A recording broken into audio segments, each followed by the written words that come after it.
Good morning, everyone. This is Kathy Schmidt, the Executive Director of Chesapeake Therapeutic Riding here in beautiful Street, Maryland.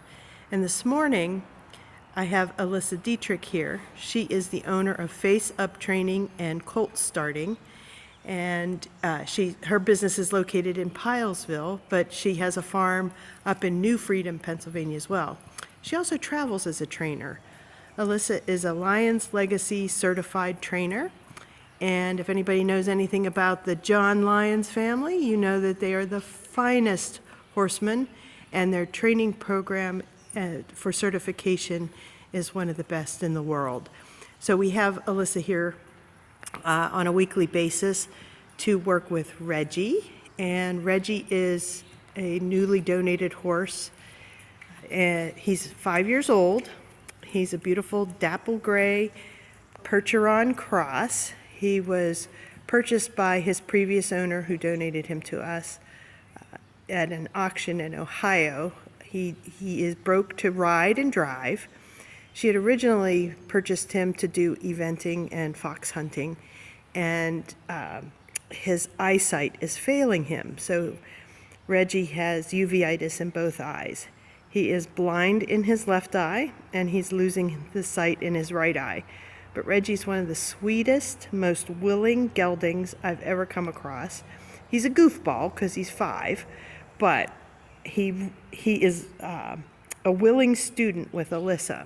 So what we're working with Reggie with is that a lot of horses that we get are broke to ride or drive, I should say, but they're not properly trained when it comes to leading, and the majority of the work we do with our horses is in hand, believe it or not. Even though they have a rider on their back, the horses must pay attention to the horse leader. And this is no slight to our horse leaders, but the majority of our horse leaders are not horsemen. So our horses have to be very well trained in order to provide services in a safe manner. So one of the things I did was I reached out to Alyssa to see if she would come to our farm on a weekly basis and work with Reggie. And so this is his 3rd lesson, and already I'm noticing a complete difference in his demeanor and his listening skills, if you will.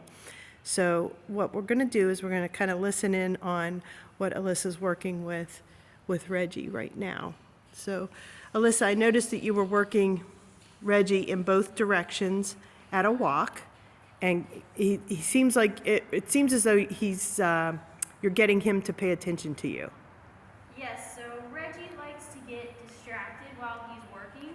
So when I have Reggie walking in a circle, I'm working to teach him how to pay attention to me so that he understands that even though other things are happening around him, he needs to keep his focus on me so that I can give him directions and help be his eyes. So that's a big challenge, though, because of the loss of sight. He has to rely more heavily on auditory commands as well as tactile commands. Yes, so I worked very hard to make sure that Reggie has consistent and very clear auditory cues. So when I want him to move forward, I give him the cue walk on, so that he hears that, walk on, and understands that he needs to go forward. And while he's going around in this circle, he can feel the pressure on his halter so that I can tell him where to turn. So as he goes around, if he gets a little too far, I can pull him in a little bit, and he feels that on the halter, and he understands that he needs to come a little closer to me or turn his head back towards me. And when I want him to stop, I give him what I call a pre-cue. So as he's going around, I first take my hand and slide it on the rope so he feels that. Ho. And then I tell him ho. And he understands that he needs to stop and turn to face me. Good boy. Good boy. While you're praising him, I'm going to come in and show our viewers This halter that we got for Reggie upon your recommendation has 4 knots across the nose, so that gives you a little more communication points with him. And so we bought that training halter specifically for this type of training. Yes, so the knots help communicate what I'm asking. So you can see as I move the halter and the lead rope, the knots move. That way they can tell him which direction I want his head to go in. So you watch, if I move the halter this way, it puts more pressure here, so he turns his head that way. Likewise, if I bring it towards me, it puts more pressure on the other side, so he brings his head this way a little better. Good boy. Having worked with Reggie all these months, he's very obedient. He's becoming that way. So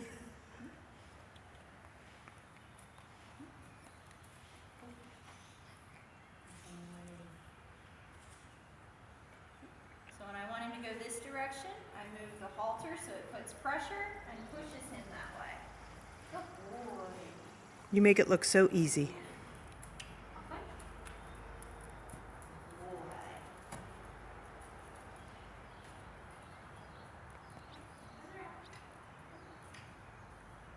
So since this is Reggie's blind side, he has a little bit more trouble knowing how far away to stay from me.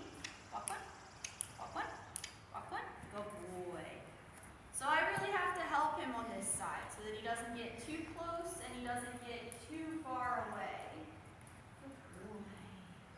So a lot of times this direction I'll talk to him so that he can hear my voice and he knows where I am so that he can stay far enough away that he doesn't squish me, but not so far that he can't hear me and communicate with me anymore. Good boy. Good boy, Reggie. Good boy. Walk one. Walk one. Good boy. Walk one. A lot of people think that blindness can be a death sentence to horses. And while some horses don't adjust well to losing their sight, other horses do.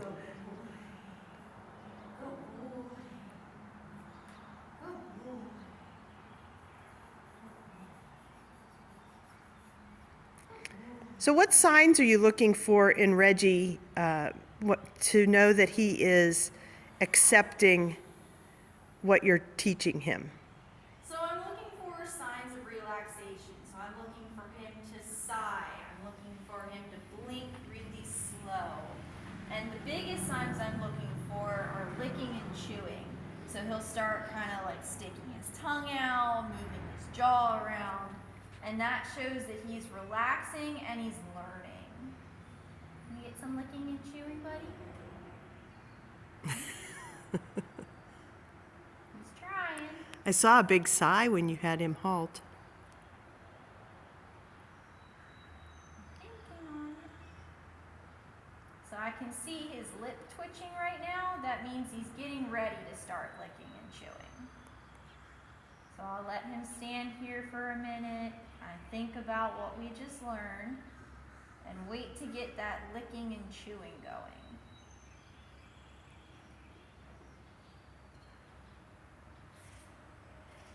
Maybe.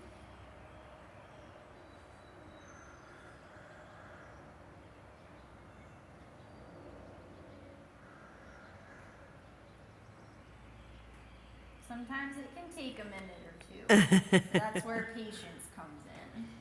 Well, when you first started working with him, he was rather obstinate. He was kind of like, if I had to put words in a word bubble over his head, it was, I am not going to do what you're asking me to do.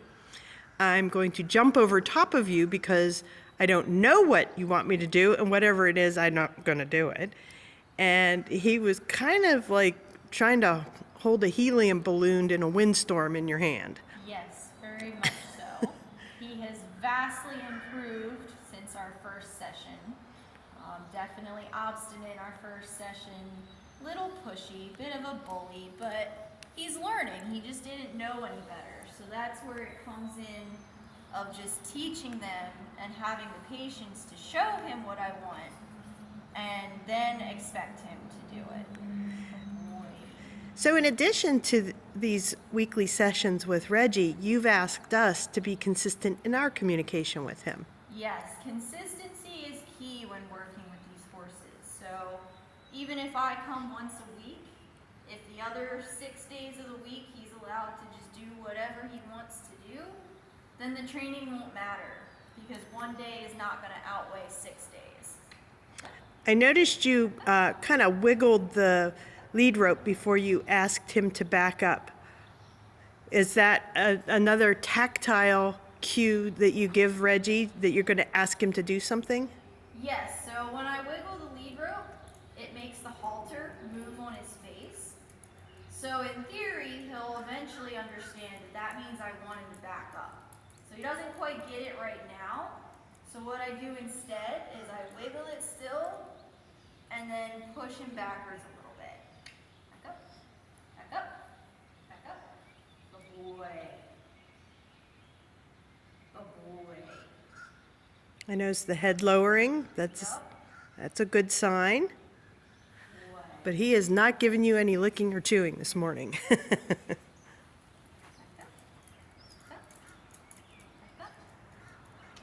So once Alyssa feels that Reggie's gotten to a point where we can begin working with him in the mounting block to desensitize him with all the things that can happen when we pull a horse into the narrow area of the mounting block and the mounting ramp, the different sounds that occur on top of the ramp and things that can happen, because that is probably the most precarious point in the lesson, is having the riders mount. And so we're going to tackle that in future lessons. But with these lessons right now, it's getting Reggie to respond to his leader's cues and to be respectful of his leader's space. So with that, I will put Alyssa's contact information in the description on this video. Please reach out to her. She's been really terrific to work with, and it's not often that we endorse our vendors, if you will, but we've been very pleased with Reggie's progress. Sorry about that. And Alyssa's been really great to work with as far as scheduling's concerned, and her knowledge of training horses. As you can see, she's very gentle with them, but she's also very firm. And there we got the licking and the chewing. I was hoping I could talk long enough for him to do that. So thanks for watching if you watched this far, and we'll post future videos.